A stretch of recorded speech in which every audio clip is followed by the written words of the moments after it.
This is Changeling the podcast.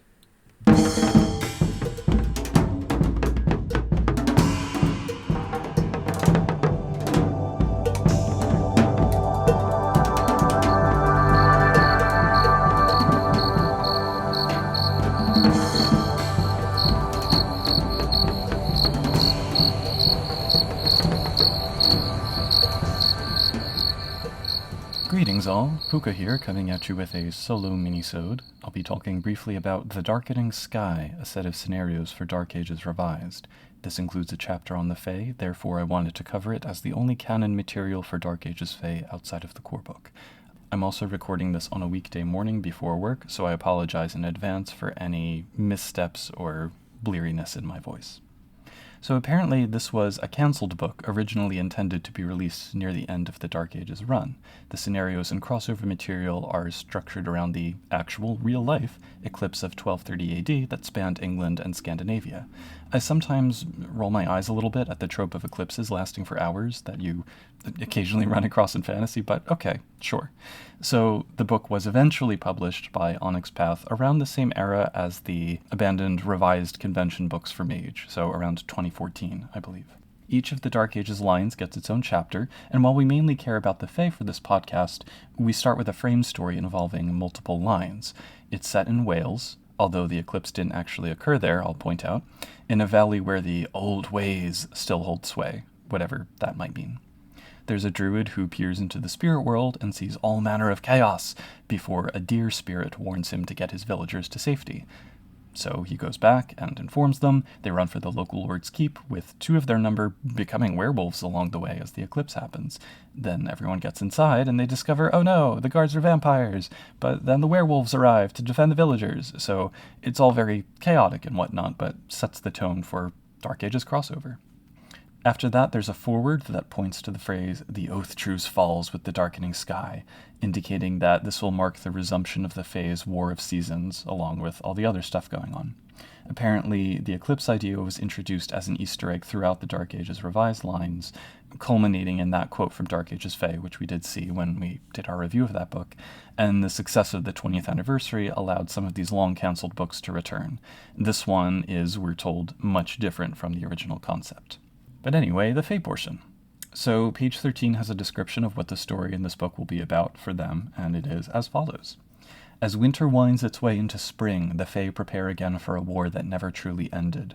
Rumors abound in strongholds across the British Isles that one of the courts has found a weapon no one has ever used before, one that can turn the tide in their favor unquestioningly.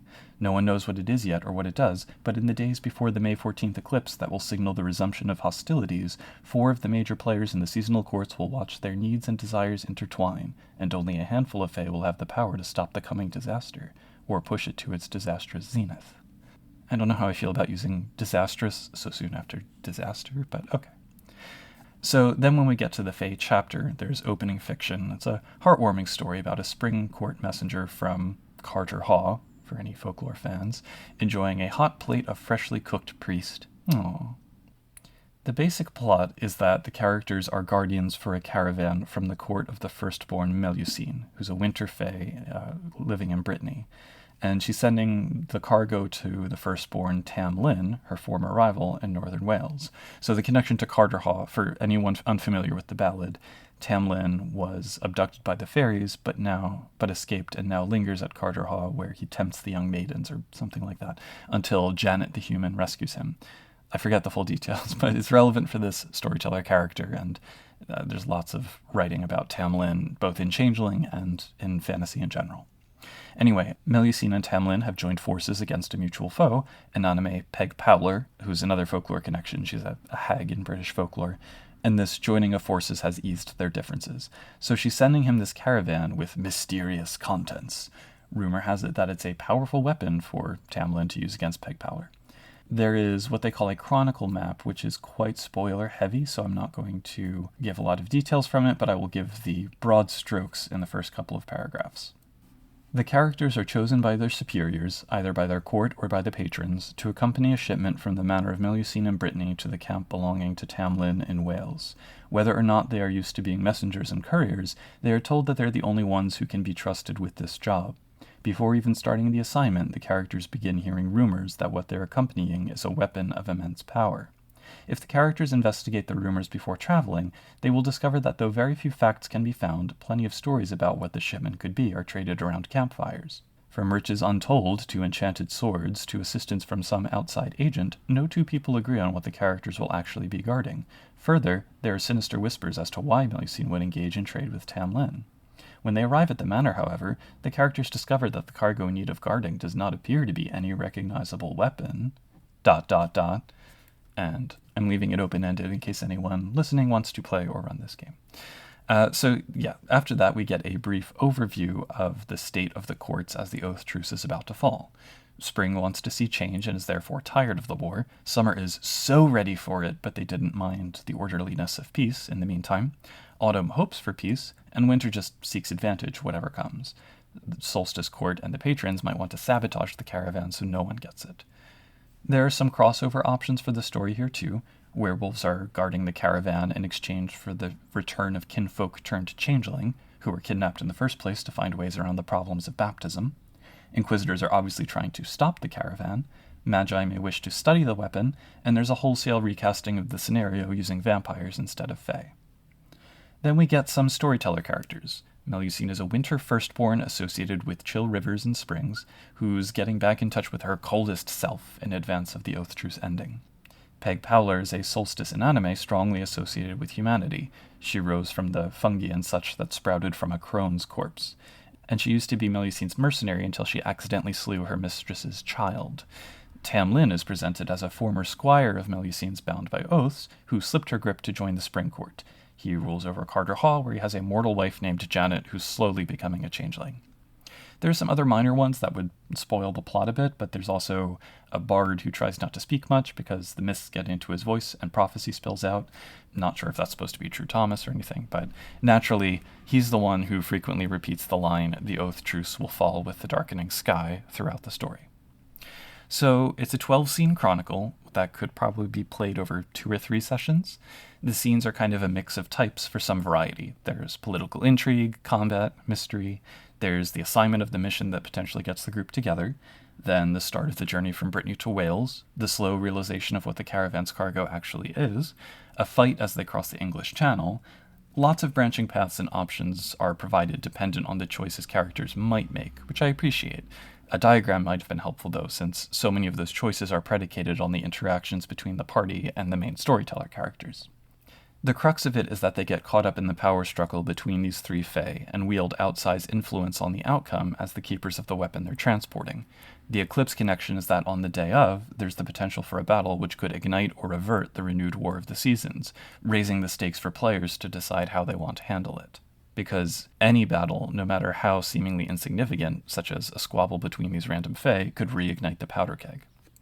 At the end, there are a couple potent treasures included, and I actually had someone bring these up in a discussion recently on Discord, which was surprising. I hadn't thought this book made much of an impression on people.